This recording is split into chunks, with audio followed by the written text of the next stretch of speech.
नमस्कार।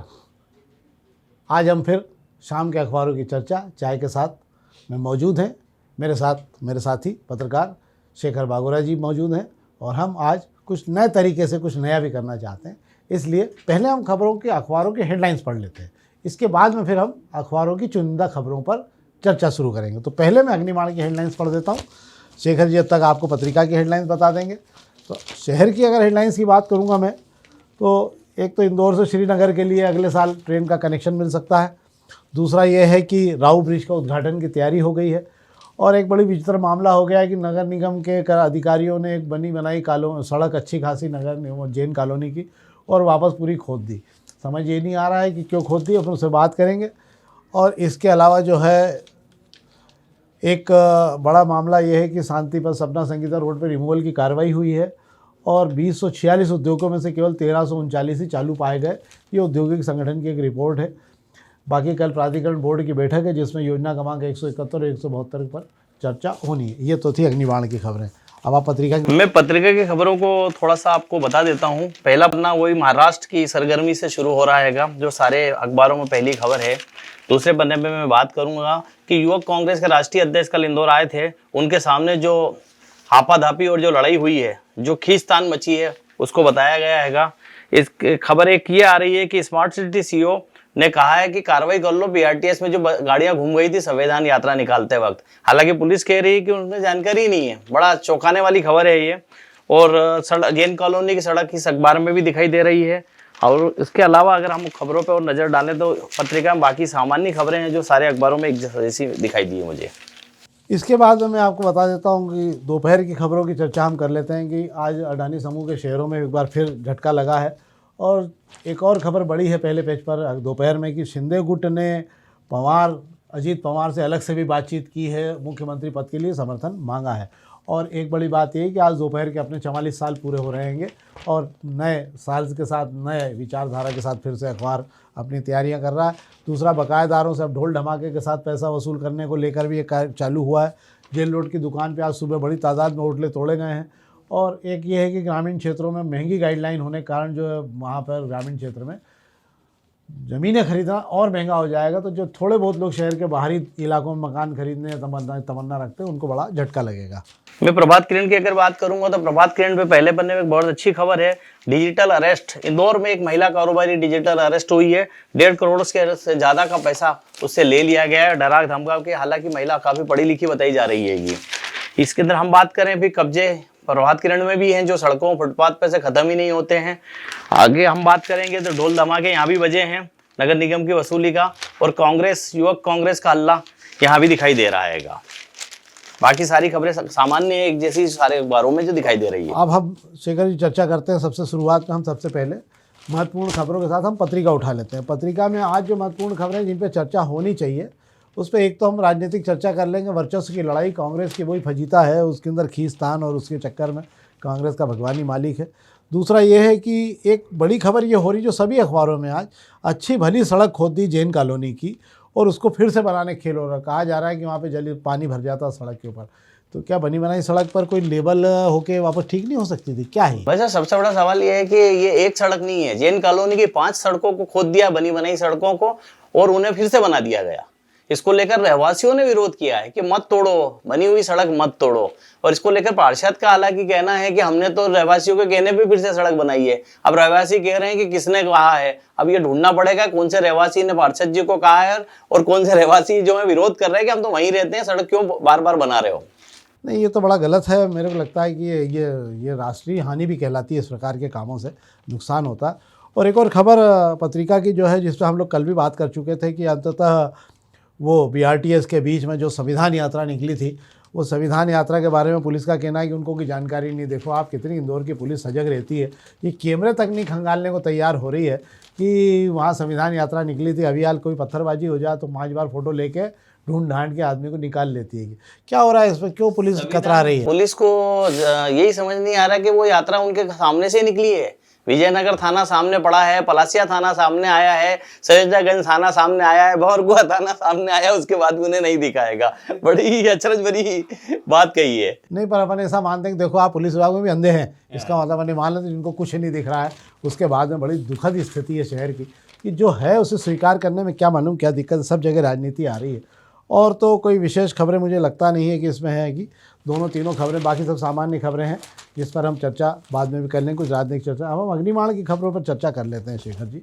अग्निमाण की खबरों पर चर्चा आज ये हो जाएगी कि एक तो जिस पर खबर, एक राऊ ब्रिज का उद्घाटन होना एक बड़ी बात है कि वहाँ रंगाई पुताई का काम चालू हो गया सड़क के किनारे का, और कब तक हो जाएगा? दिसंबर जनवरी में गडकरी आने वाले हैं, समय मांगा है, तो अभी भी मतलब इसे 1-2 महीने और लगेंगे अपन ऐसा मानेंगे। जिस तरीके से अग्निमाण दावा कर रहा है कि नए साल में गणेश घाट जो एक्सीडेंटल जोन है एबी रोड का सबसे बड़ा, उसको नेशनल हाईवे अथॉरिटी ने एकदम सीधा कर दिया है। काफी सालों से काम चल रहा था और उसकी बहुत ज्यादा जरूरत थी उसको, और राऊ पे जो ओवरब्रिज बना है उसको नेशनल हाईवे अथॉरिटी ने नए साल में शुरुआत करने की तैयारी कर ली है। और नितिन गडकरी चूंकि इस विभाग के मुखिया हैं, उनसे समय मांगा गया है।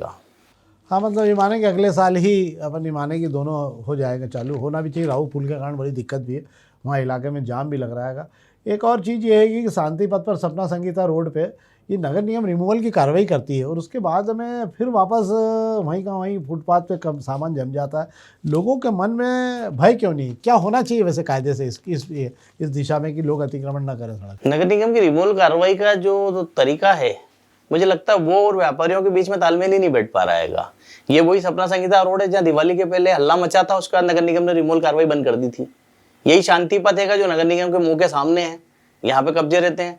तो ये एक चीज कहाँ तक तालमेल नहीं बैठ पा रहा है, नगर निगम को समझने और मंथन करने की जरूरत है। हाँ, मुझे ऐसा लगता है कि नगर निगम और यातायात विभाग के बीच एक समन्वय होना चाहिए, क्योंकि दोनों के पास गाड़ियाँ हैं और मुझे लगता है कि हर 3 घंटे में जिस जगह से अतिक्रमण हटे वहाँ हर 3 घंटे में एक राउंड लगाते रहना चाहिए, ताकि क्या है उसके बाद एक ढह गाड़ी आकर उठा ली जाती है। जब तक ये डर नहीं होगा जब तक कुछ नहीं हो सकता। कल प्राधिकरण बोर्ड की बैठक है, योजना क्रमांक 172 की 225 एकड़ जमीन का जो आवंटन का मामला है, बोगस आवंटन बताया जा रहा है, उसको लेकर होगा। मुझे लगता है योजना क्रमांक 171 जो छोड़ी गई थी उसके अंदर 5 करोड़ 34 लाख रुपए की राशि भी जमा होना है, जो अभी तक जमा नहीं हुई है और उसका भी समय निकलता जा रहा है। हालांकि उसमें दिसंबर तक का समय, 10 दिसंबर तक का, अगर वो जमा नहीं हुई तो प्राधिकरण योजना वापस लागू कर देगा। पर ज़मीनों के जादूगरों की ज़मीनें हैं, इसलिए मुझे ऐसा लगता है कि कोई क्यों चाहेगा कि जब 5 करोड़ रुपए के मायने नहीं, क्योंकि वहाँ ज़मीनों के भाव ज़मीन आसमान पर हो गए। अब दोपहर की खबरों की बात कर लेता हूँ मैं। आज दोपहर को 44 साल हो रहे हैं। दोपहर की खबरों में आज अडानी समूह में भारी तबाही मची है। कल जो रिपोर्ट आई थी रेटिंग एजेंसी फिंच और मूडीज की, उसने अडानी समूह को बर्बाद करके रख दिया है।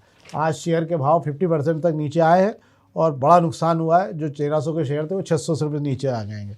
दूसरा, जेल रोड पे एक बार फिर सुबह कार्रवाई, जब तक लोग दुकान खोलने आए, जब तक तोड़फोड़ हो चुकी थी जेल रोड पे, ये एक बार में क्यों नहीं कार्रवाई हो रही? क्या बात है? टुकड़े टुकड़े पे क्यों आती गैंग? जेल रोड पे नगर निगम की कार्रवाई ऐसी ही चलती है। कल भी नगर निगम की गैंग में ढोल बजाकर वसूली करने पहुंची थी, आज सुबह रिमूवल करने पहुंच गई थी।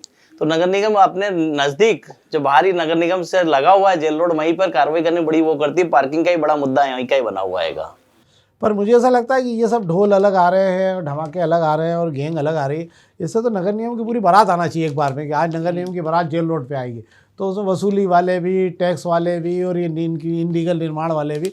तो उससे क्या होगा, अगली बार लोगों को लगेगा कि नगर निगम की बारात कहाँ जा रही है, उसके साथ में काम भी चालू हो जाएगा। एक और खबर ये है कि ये इसमें मेरे को लगता है, क्या मालूम क्या है, बेसमेंट की पार्किंग शायद रोक दी गई है, क्योंकि कहा जा रहा है कि वसूली को लेकर भी जो प्रशासनिक अधिकारी, उनका राजस्व वसूली का लक्ष्य जो है 200 करोड़ का रखा गया इस महीने में, तो उसको लेकर सारी ताकत लगा दी गई। इसलिए इस समय अब बेसमेंट के पार्किंग की मुहिम ठंडे बस्ते में चली गई। ऐसा है क्या? बेसमेंट की कार्रवाई में जब भी नगर निगम करने निकलता है तो जिला प्रशासन के जिम्मेदार अफसर साथ में रहते हैं।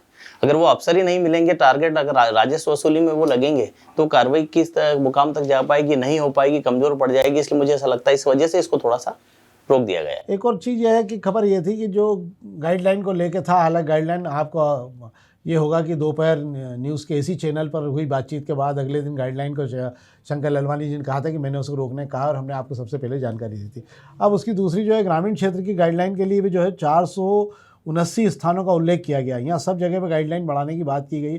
इसमें हाथोद, बुढ़ानिया, सिमरोल के अलावा महू, दादोद, बिचौली, सलावदिया, सब जगह पर गाइडलाइन बढ़ रही है। पर इतना ज़्यादा गाइडलाइन बढ़ रही है, 15 से 20 नहीं 30% तक। इससे ग्रामीण क्षेत्र में जो सस्ते मकान बनने के आसार दिख रहे हैं तो वो भी खत्म हो जाएंगे। क्या है ये? बिल्कुल सही बोल रहे हैं आप। व्यक्ति शहर से दूर जाकर इसलिए मकान खरीदना चाहता है कि कम पैसों में उसे मिल जाए। जब वहाँ गाइडलाइन बढ़ जाएगी तो वो कहाँ जाएगा, ना शहर में खरीद पाएगा ना वो ग्रामीण में ले पाएगा। हाँ, ये तो बहुत दुखद हो जाएगा शहर में, कि वैसे ही महंगे मकान बहुत हो गए हैं। आज प्रभात किरण खबरों में बात कर लें तो ये इंदौर में एक महिला कारोबारी से 1.5 करोड़ रुपए ठग लिए। पढ़े लिखे लोग ही इसके शिकार बन रहे हैं। जो अनपढ़ हैं वो तो उतना ज़्यादा ध्यान देते नहीं, पर आश्चर्य की बात है कि जो पढ़े लिखे लोग लगातार शिकार बन रहे हैं। और एफडी तोड़वा कर पैसे निकलाने की बात तक हो रही है, इसके अंदर गोल्ड लोन ले लो जो भी हो। पर ये बहुत ही विचित्र मामला हुआ है ये वाला। क्या है इस मामले में आपका कहना? भाई साहब, इस खबर को मैं पढ़ रहा था, मुझे बड़ा दिलचस्प इसमें ये लगा है कि वो महिला जो है वेल एजुकेटेड है, फर्राटेदार अंग्रेजी पुलिस में से बात कर रही है, पर वही पुलिस को कह रही है कि वो अखबार नहीं पढ़ती है। डिजिटल अरेस्ट की जो घटनाएं हो रही है अखबार और टीवी देखती ही नहीं है वो, इसलिए वो उसको पता ही नहीं था कि इस तरीके का भी कुछ होता है। हाँ, ये बड़े मज़ेदार बात है कि आप मतलब अपन ये मानते हैं कि अंग्रेजी पढ़े लिखे लोग भी जो है ना ज़्यादा अकलवर नहीं होते। अंग्रेजी आना अकल का मापदंड नहीं है, अपन इसको यूँ समझ लेते हैं। और प्रभात किरण में ये खबर में अपन बात कर चुके हैं यार कि ये कब्जा हटा देते हैं तो फिर लगा लेते हैं। ये इसको लेकर भी कुछ ना कुछ होना चाहिए, इसको लेकर कोई विशेष कार्रवाई होती नहीं है। बाकी तो सब नियमित खबरें हैं जिस पर हम बात कर चुके हैं। तो ये तो थी आज की खबरें जिस पर हमारी बातचीत हुई। शाम के अखबारों को लेकर जो चर्चा हुई, हम कोई राजनीतिक चर्चा कर लेते हैं। कल युवक कांग्रेस के अध्यक्ष इंदौर आए थे और विमानतल पे जो फजीयत कांग्रेसियों ने दिखाई और जो उनकी संस्कार और संस्कृति है, मतलब जो ही लड़ाई झगड़े और एक दूसरे को खींचातानी और नीचा दिखाना, उससे कोई बहुत अच्छा संदेश नहीं गया। वो लोग ये मानते हैं कि देखने के बाद ये तो कांग्रेसी हैं। क्या कारण है इनका? क्या है इनमें कोई सुधार क्यों नहीं हो पाता यार? भाई साहब, ये कम होते जा रहे हैं फिर भी नहीं सुधरने का नाम नहीं ले रहे हैं। संख्या दिन ब दिन इनकी कम होती जा रही है, जितने हैं वही आपस में लड़ रहे हैं। अब कल की अगर बात कर लें तो राष्ट्रीय अध्यक्ष के सामने प्रदेश अध्यक्ष मितेंद्र सिंह दर्शन सिंह को ही अपना पूरा वर्चस्व दिखाना था, प्रोटोकॉल दिखाना था, पर विपिन वानखेड़े बीच में कूद आए। पूर्व विधायक हैं, जीतू पटवारी के करीबी हैं, इसी शहर में रहते हैं। उनके बीच में और मितेंद्र के बीच में जो खींचतान चली है, गाड़ियों के कांच फोड़ दिए गए, बोनट फोड़ दिए गए, एक कार्यकर्ता के पैर से गाड़ी तक निकाल दी गई। नहीं तो अपन ऐसा माने कि ये तो अच्छा है कि सरकार वगैरह की कुछ नहीं है और बिल्कुल खाली है। अगर सरकार होती है और ये क्या होता तो मेरे को लग रहा है कि शायद एयरपोर्ट में भी अंदर का 1-2 हवाई जहाज के हिला के आ जाते हैं लोग। पर बड़ी मेरे को आश्चर्य होता है कि इन मामलों में जो है कांग्रेस क्यों नहीं सबक सीखती है कि खुद को मजबूत करने के बजाय कांग्रेस को मजबूत करना चाहिए। और कांग्रेस के नेताओं का ध्यान अब खुद को मजबूत करने के चक्कर में पूरी कांग्रेस बर्बाद हो गई है। ये तो थी पॉलिटिकल। और कौन सी एक चर्चा थी जिस पर अपन बात करना चाह रहे थे कि किसी एक विषय पर और अपनी शायद बात हुई थी कि कांग्रेस के अलावा भी अपन किसी बात करना चाह रहे थे कि नहीं आज इतनी है, आज इतनी है। तो हम अब कल फिर अपने निर्धारित समय पे आपके साथ मिलेंगे तमाम ताज़ा खबरों के साथ। बहुत बहुत धन्यवाद।